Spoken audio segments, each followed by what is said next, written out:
In this recording, I'll show you how to process and save a payment on account.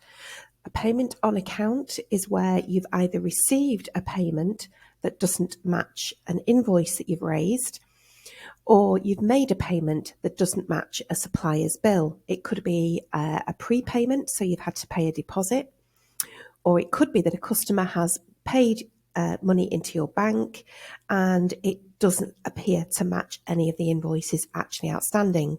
So sometimes you want to show this as a separate transaction that you can then allocate to an invoice later on.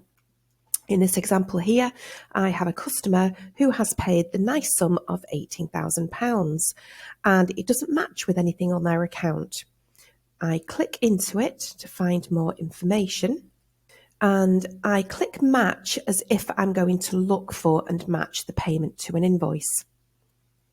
This then brings up all outstanding invoices that could possibly be relating to this payment. I'm going to ignore all of those. I don't want any of those to be used. So down at the bottom here, I've got resolve. Click resolve. This then down at the bottom opens a new section, allowing you to then process and save the payment on account. That's the date of the payment, the payee, which you should always fill in, which is in this case customer ABC. Customer ABC, there they are. And the category, depending on your chart of accounts, you need to pick the category because this is money coming in. This relates to my customers.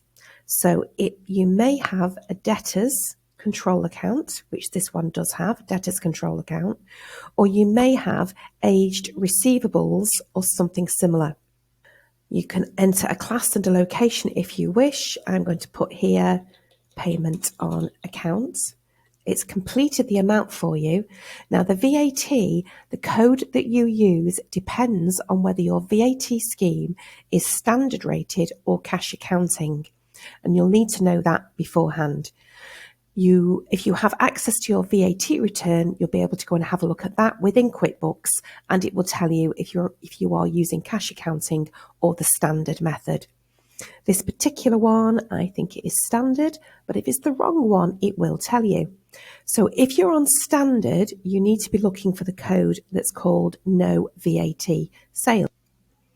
If you are on cash accounting, you will need to pick the code that relates to the majority of your sales.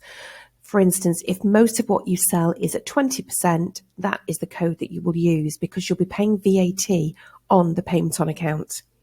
Whereas if you're on standard, you will have paid the VAT at the point the invoice is raised. Now, if I pick no VAT sales and that's incorrect, the system will actually tell you.